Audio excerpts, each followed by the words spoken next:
நமது இன்பங்கள், துன்பங்கள், கஷ்டங்கள், போராட்டங்கள் எல்லாவற்றின் இடையேயும் ஒரு வினோதமான நிஜம் என்னவென்றால், நாம் எல்லோரும் நிச்சயமாக சுதந்திரத்தை நோக்கிய பயணம் செய்து கொண்டிருக்கிறோம். உண்மையில் கேள்வி இதுதான்: இந்த பிரபஞ்சம் என்பது என்ன? இது எதிலிருந்து தோன்றியுள்ளது? எதில் போய் முடிகிறது? அது சுதந்திரத்திலிருந்து தோன்றியது, சுதந்திரத்தில் நிலை பெறுகிறது, சுதந்திரத்திலேயே மறையவும் செய்கிறது என்பதுதான் பதில். சுதந்திரம் என்ற கருத்தை நாம் விடவே முடியாது.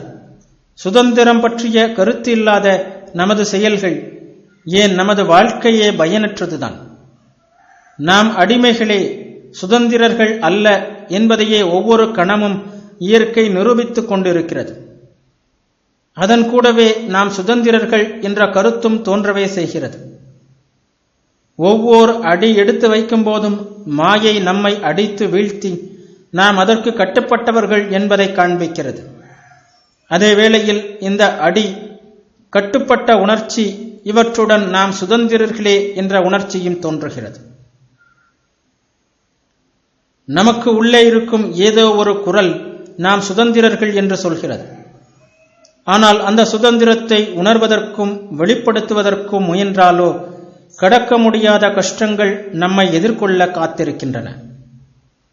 இந்த எதிர்ப்புகளை மீறி உள்ளே இருக்கும் அந்த குரல் நான் சுதந்திரன், நான் சுதந்திரன் என்று ஆணித்தரமாக சொல்லிக்கொண்டே இருக்கிறது. உலகத்தின் பல்வேறு மதங்களையும் நாம் ஆராய்ந்தால் எல்லாவற்றிலும் சுதந்திரம் என்ற இந்த கருத்து இருப்பதை காணலாம். சுதந்திர கருத்தை உறுதிப்படுத்துவது மதங்கள் மட்டுமல்ல. இந்த வாழ்க்கையை அதனுடைய குறுகிய நோக்கில் பார்க்கக்கூடாது. சமுதாய வாழ்க்கை முழுவதுமே சுதந்திரம் என்ற இந்த ஒரு கருத்தையே உறுதிப்படுத்துகின்றன. எல்லா இயக்கங்களும் இந்த கருத்தை வற்புறுத்துவைதான். சுமைகளை தாங்குபவர்களே, துன்பப்படுபவர்களே, எல்லோரும் என்னிடம் வாருங்கள் என்று அழைக்கும் அந்த குரலை அறிந்தோ அறியாமலோ நாம் ஒவ்வொருவரும் கேட்டிருக்கிறோம். அந்த குரல் ஒருவேளை ஒரே மொழியாக இருக்காது, ஒரே நடையாக இருக்காது. ஆனால் சுதந்திரத்தை உணர்த்தி நிற்கின்ற அந்த குரல் ஏதோ ஒரு உருவத்தில் நம்முள் ஒலித்துக் கொண்டே இருக்கிறது.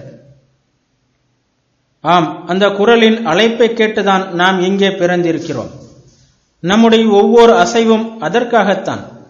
நாம் அறிந்தோமோ அறியவில்லையோ, நாம் எல்லோரும் அந்த குரலை பின்பற்றி சுதந்திரத்தை நோக்கி விரைந்து கொண்டிருக்கிறோம். கிராம குழந்தைகள் அனைவரும் புல்லாங்குழல் ஊதுபவனின் குழலிசையில் மயங்கி அவனை பின்தொடர்ந்து சென்றது போல் அந்த சுதந்திரம் என்ற குரலில் மயங்கி நம்மை அறியாமலே நாம் அதை பின்பற்றி சென்று கொண்டிருக்கிறோம்.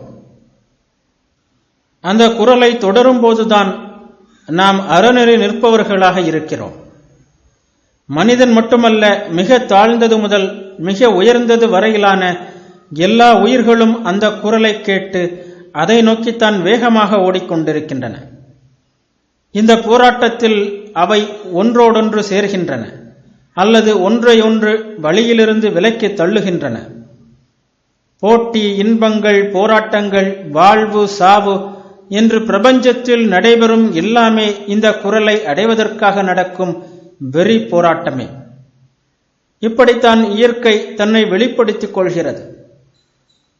பிறகு என்ன? காட்சி மாறுகிறது. அந்த குரலை அறிந்து அது என்னவென்று புரிந்து கொண்ட பிறகு காட்சி அடியோடி மாறிவிடுகிறது. மாயையின் கொடூரமான போர்க்களமான இருந்த அதே உலகம் நல்லதாக, அழகியதாக மாறிவிடுகிறது. அதன்பின் இயற்கையை நாம் சபிப்பதில்லை.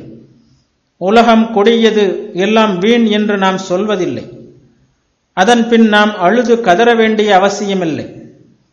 அந்த குரலை புரிந்து கொண்டவுடன் இந்த போராட்டம், சண்டை, போட்டி, துன்பம், கொடுமை, அற்ப சந்தோஷங்கள், மகிழ்ச்சி இவையெல்லாம் இந்த பிரபஞ்சத்தில் ஏன் இருக்க வேண்டும் என்பதற்கான காரணம் நமக்கு தெரிந்து விடுகிறது. பொருட்களின் இயல்பே அதுதான் என்பது நமக்கு தெரிகிறது. அப்படி இல்லாவிட்டால் நாம் அறிந்தும் சரி, அறியாமலும் சரி, அடைந்தேயாக வேண்டிய இந்த குரலை நோக்கி நாம் போக முடியாது. மனித குலமும் இயற்கையும் அனைத்தும் சுதந்திரம் அடைவதற்காகத்தான் போராடுகின்றன. சூரியன் அந்த லட்சியத்தை நோக்கியே போய்கொண்டிருக்கிறது. பூமி அதற்காகவே சூரியனை சுற்றுகிறது. சந்திரன் அதற்காகவே பூமியை சுற்றுகிறது. கோள்கள் சுற்றுவதும் காற்று வீசுவதும் அந்த குறிக்கோளை அடைவதற்காகத்தான். எல்லாமே அதை அடைவதற்காகத்தான் போராடிக் கொண்டிருக்கின்றன. மகான் அதை நோக்கித்தான் போய்கொண்டிருக்கிறார். அவரால் போகாமல் இருக்க முடியாது. இதற்காக அவரை பெருமைப்படுத்த வேண்டியதில்லை. பாவியின் நிலையும் அதுதான். வள்ளலும் நேராக அந்த குரலை நோக்கித்தான் போகிறான். அவனை தடுக்க முடியாது. கருமையும் அதே பாதையில் தான் போகிறான். நன்மைக்காக எப்போதும் உழைப்பவனும் இந்த குரலையே தன்னுள் கேட்கிறான். அந்த குரலை நோக்கி அவன் போய்த்தானாக வேண்டும். போகாமல் இருக்க முடியாது. சோம்பேறியாக இருப்பவனின் நிலையும் இதுவே. ஒருவன் மற்றொருவனை விட அதிகமாக தடுக்கி விழுகிறான். அதிகமாக தடுக்கி விழுபவனை கெட்டவன் என்றும், குறைவாக தடுக்கி விழுபவனை நல்லவன் என்றும் நாம் அழைக்கிறோம். நன்மையும் தீமையும் இருவேறு பண்புகள் அல்ல, அவை ஒன்றேதான். வேறுபாடு அளவில்தான் இருக்கிறதே தவிர தரத்தில் இல்லை.